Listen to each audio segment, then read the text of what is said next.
A corner office, a loving family, a deep personal sense of accomplishment. We all have dreams and goals to which we aspire, but even the best of us can sometimes feel that our aims exceed our grasp. If only there was a way to tap into our hidden potential. Well, as it turns out, there is. To get the most out of yourself and your life, you need to develop the right habits. I'm going to take you through the ideas from one of the most influential self-help guides of all time, The 7 Habits of Highly Effective People by Stephen Covey. It's been on top of bestseller lists for decades. In the next 20 minutes or so, I'll share insightful advice and instructive examples that will help you take charge of your routines and cultivate a lifestyle that leads to success, whatever the type of success you're looking for. Let's dive into it. Before we get to the actual habits, I want to briefly talk to you about cultivating habits aligned with good principles. This is the core of great habits. So imagine you're visiting a foreign city for the first time. The streets are unfamiliar and the signs are in a language you don't understand. How will you find your way around? And how will you reach your destination? If you ask a stranger on the street, you may receive a few tips like turn right or take the bus. And sure, these may help in the short term, but eventually you'll end up lost again. A more effective strategy would be to find a map, right? With an accurate picture of the world around you, you can find your own way, again and again. Well, navigating life is similar. While certain small actions can be useful, it's far more valuable to grasp a few fixed and guiding principles and make a habit of following them. When author Stephen Covey looked back at 200 years of self-help advice, he observed an interesting pattern. He found that most advice that is given followed one of 2 paradigms. The first is the personality ethic. This paradigm argues that success comes from learning a series of tricks and techniques. It says that if you talk the right way or complete the right tasks, you'll achieve your goals. This advice is attractive, but it often leads to rather superficial changes that don't make a fundamental difference. The second paradigm is different. It's based on the character ethic. This approach argues that there are underlying principles to success. These principles aren't specific to any one situation. They're deep, unchanging truths about the world. If we align our inner character with these rules, we'll achieve lasting results. So how does this paradigm work in practice? Well, let's say you want a happier marriage. The personality ethic would tell you to adopt a new communication style or take a certain kind of vacation. In contrast, the character ethic encourages you to work on yourself. It says you must become the kind of person who has a good marriage by cultivating a character based on principles like fairness, empathy, and trust. Of course, this is easier said than done. If you want to develop an inner character based on good principles, then you need to change the way you consistently perceive and approach the world around you. In short, making changes based on the character paradigm requires that you cultivate good habits. Okay, let's go through the first key habit you need to learn. Here's a simple question that has vexed scientists, philosophers, and everyday people for millennia. What makes you, you? Some argue that it's all about genetics, that human evolution and our very DNA dictate our lives. Others point to our parents. They say that it's who raised us and how we were raised that matters most. Still others insist it's our environment and immediate circumstances that reign supreme. The truth is, none of these answers is sufficient. They're all too deterministic. I mean, they say our lives are at the mercy of outside influences. But highly effective people make a habit of approaching the world in a different way.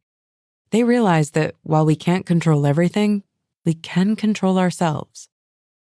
One of the crucial differences between humans and other animals is our capacity for self-awareness. Animals are largely beholden to external stimuli. When they encounter something in the world, they generally react in a pre-programmed way. In contrast, humans can pause, reflect, and decide how to respond. This is called being proactive, and being proactive is the first habit of highly effective people. When you're proactive, you have the freedom to choose how to engage with the world around you and the opportunity to determine your own destiny. You can let unexpected rain ruin your picnic plans, or you can proactively focus on the positives. Rather than brood about the weather, you can direct your energy toward enjoying time with your friends, despite the storm. And this works even under the most dire circumstances. Consider the famous psychiatrist Viktor Frankl. He spent World War II locked in a concentration camp. While his tormentors determined all his external conditions, he realized he was still in command of his responses. Rather than lose hope, he spent each day imagining a better future in which he would be able to teach students how he survived the horror. This proactive response gave him the strength to pull through and fueled his later career as an educator. With practice, you can do that too. You can foster the power to actively shape your response to any given hardship. So when you encounter an obstacle at work or in your personal life, take extra care to consider your course of action. Don't immediately succumb to your initial instincts. Instead, step back, consider the root causes of the problem, and then focus your energy on what you can actually influence positively. Let's begin our look at the second habit with a slightly morbid mental exercise. Imagine that it's 3 years in the future, and sadly enough, you've passed away. Yes, it's a tragedy. But now, all your friends, family, and colleagues have gathered for your funeral. Each person takes turns stepping to the podium and delivering a eulogy. What do you want them to say about you? Sure, this is tough to think about, but it's also instructive. Suddenly, the unimportant details of daily life melt away and all your real priorities come into focus. Now you're thinking about your relationships, your accomplishments, and what world you want to leave behind. As this somber experiment shows, considering your ultimate outcome is an essential aspect of organizing your life. That's why highly effective people make a habit of thinking things through, which brings us to our second habit: begin every task with a desired outcome. Whenever you perform an action, whether big or small, you're actually doing it twice. You see, before you physically carry out a process, you must first imagine it by conjuring up a plan. These plans can be quick and casual, like a mental to-do list of your chores, or they can be dense and detailed, like a well-structured business plan. Either way, it's important to think about the future as it helps you navigate the present. Think about building your dream house. Before framing the house or putting up the roof, it's wise to draft a blueprint, right? Because without a clear picture of what you're building, the construction process will be a chaotic disaster. You'll make costly mistakes, waste valuable materials, and likely be unhappy with the result. It's fairly easy to apply this principle to short-term projects. For example, it's always smart to flesh out your weekly professional schedule ahead of time and have clear goals that you'd like to achieve by the end of each quarter. But the real benefits of this habit come when planning for the long term. To do this, imagine your desired life by crafting a personal mission statement. Do some serious introspection and write out what you truly hope to achieve, what values you want to uphold, and what you see as real success. Use this document as a guide to help you make decisions and measure your progress. When you know your desired destination clearly, it's much easier to stay on the right path. So let's recap. The second habit of highly effective people is beginning everything with the outcome in mind. It's 9 o'clock on a Monday morning and you're at the office. The phone's ringing, the printer's jammed, you have a report to write and a project plan to draft, and wait, your boss is knocking at your door wanting to speak to you. What do you tackle first? Even when you know what your goals are, it's hard to know which steps to take when. Here to help is the third habit, which is put first things first. Or put differently, prioritize tasks according to their urgency and importance. Let's talk about how. There are many approaches to time management. Some favor making lists. Others say you should schedule your tasks in advance. But the real secret to working effectively is organizing your efforts by priority. And for this, you can use a time management matrix. A time management matrix is a grid where you list all your tasks according to 2 dimensions, urgency and importance. To make one, get a piece of paper and draw a 2x2 grid with 4 boxes. The top left box is quadrant 1. That is for tasks that are urgent and important, like a sudden crisis that can't be ignored. The top right box is quadrant 2. Here you mark tasks that are important but not urgent. Think long-term projects like building client relationships. Bottom left is quadrant 3. This is for tasks that are urgent but not that crucial, like answering the phone. And finally, bottom right is quadrant 4. This is for everything that's neither urgent nor important, like playing solitaire. Once you've divided up all your duties this way, it's easier to see where to focus your efforts. While the items in Quadrant 1 are important, it's really the jobs in Quadrant 2 that deserve special attention. These are often the most overlooked because they don't feel as pressing. But that's not true. They're still important and often come with the biggest efficiency payoffs. If you address them early on, you'll help prevent new items from appearing in Quadrant 1. Of course, no one can do everything alone. Sometimes putting first things first requires you to delegate items that don't need your personal touch. Just be sure not to micromanage. Don't assign tasks. Instead, ask for specific results. After all, when it comes to efficiency, the outcome is what matters most. So remember this third habit: put first things first. For the fourth habit, I'd like you to imagine you're at a championship football game, or whatever ball game you prefer. It's the final competition of the season. There can only be one winner and one loser. One team takes home the trophy, the other goes home empty-handed, no matter how well they played. Luckily, not all areas of life are like this. Not always can only one team triumph and the rest must fail. Actually, if you use collaborative thinking, most situations can be mutually beneficial. That's why effective people make use of a fourth habit: ensure everyone has a positive outcome. For many people, the dominant paradigm that shapes how they interact is a win-lose worldview. This means they see every exchange, whether it is personal, business, or something else, as a competition.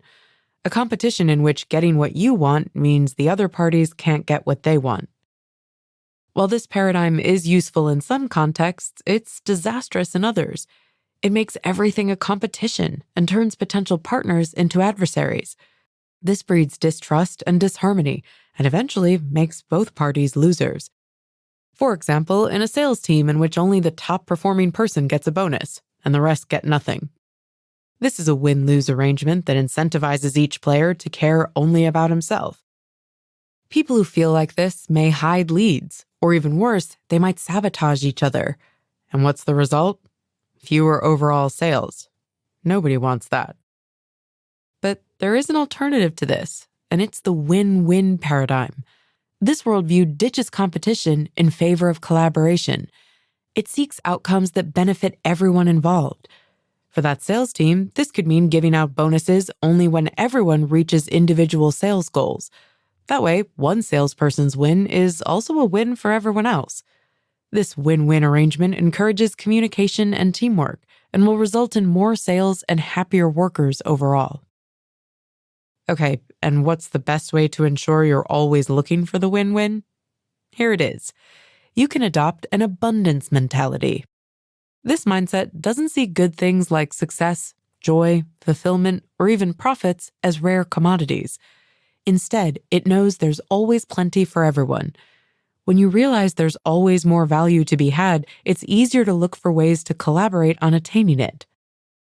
So, summing up here, the fourth habit you should build is always look for the win-win scenario.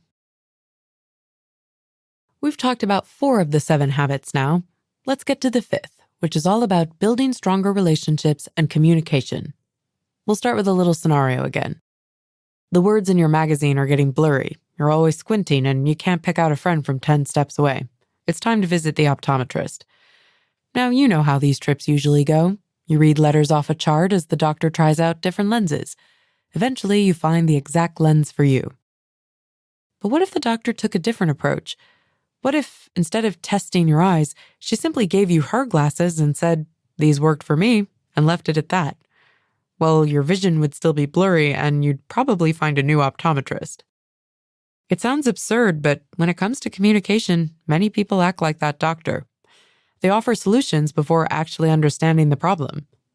Highly effective people take a different approach with a 5th habit: they listen before they talk.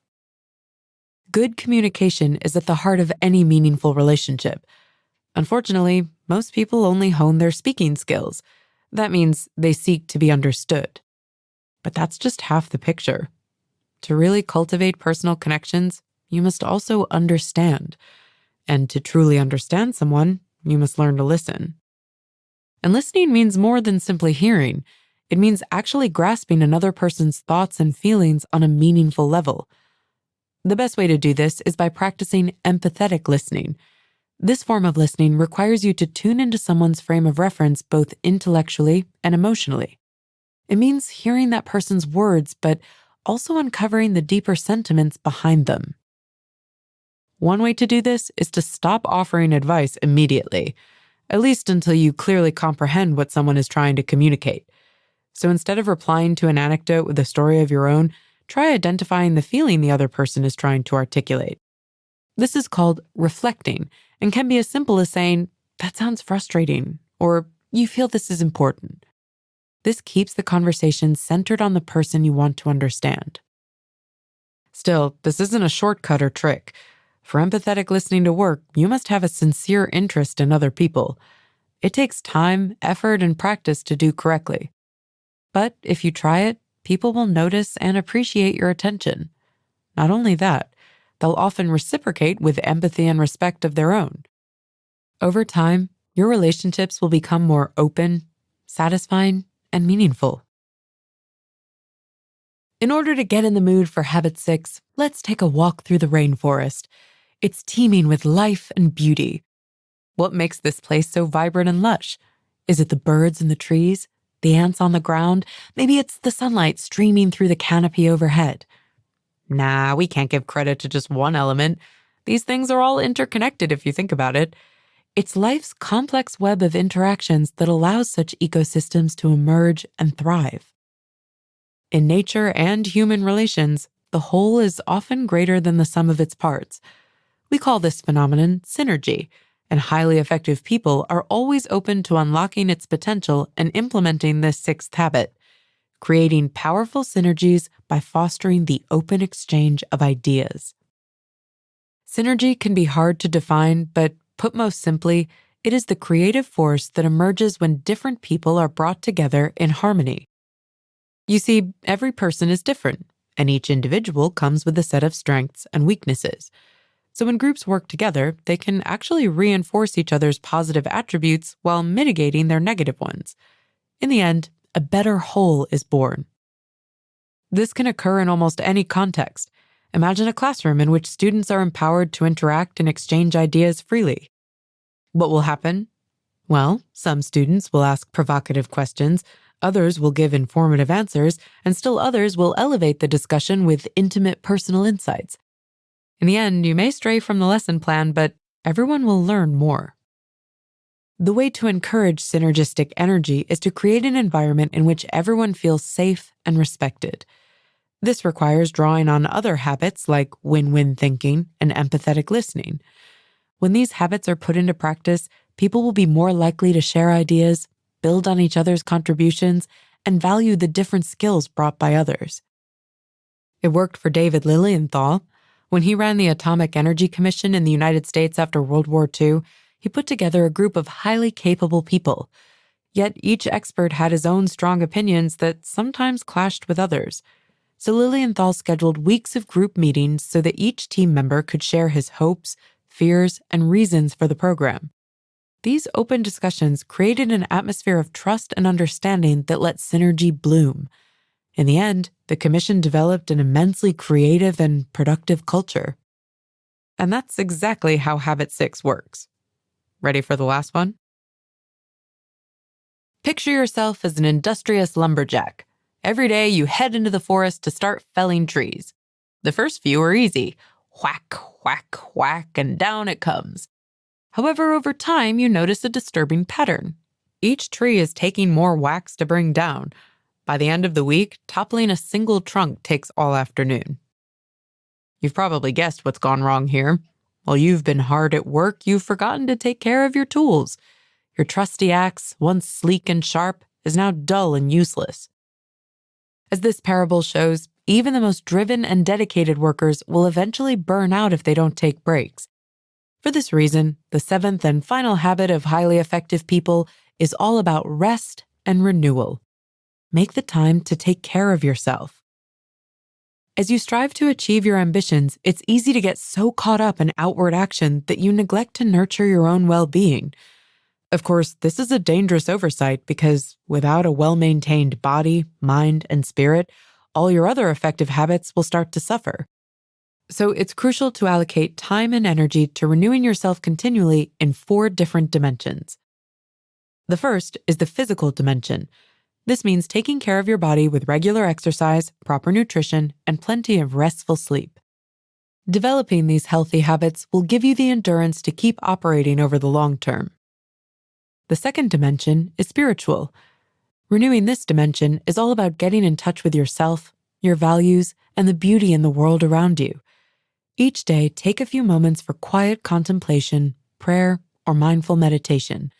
You'll find such practices keep you centered and ready to handle adversity. The third dimension is mental. Just like your body, your brain needs regular workouts. Stay sharp by always learning something new. Practice new skills, read new books, or try picking up a foreign language. These hobbies enrich your life and keep you engaged with the world around you. And the fourth and final dimension involves the social and emotional aspects of your life. Pursuing efficiency doesn't mean you have to sacrifice your social life. Just the opposite, in fact. It's crucial to nourish both your personal and professional relationships. Check in regularly with loved ones, chat with colleagues, and play with your children. If you make a commitment to renew each of these dimensions, you'll continually reap the rewards. With this habit firmly in place, you'll always be ready to act as an effective person. Here's a small recap of what the 7 habits are all about. The first one is take proactive control of your response to the world. The second one, begin every task with a desired outcome. Habit 3, prioritize by putting first things first. Habit 4, always look for the win-win scenario. Habit 5 is build stronger relationships by truly understanding others.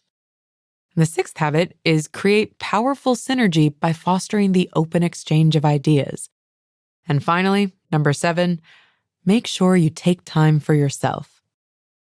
When you internalize these and work to cultivate a commitment to them over time, you'll slowly start to reap the rewards of an effective life.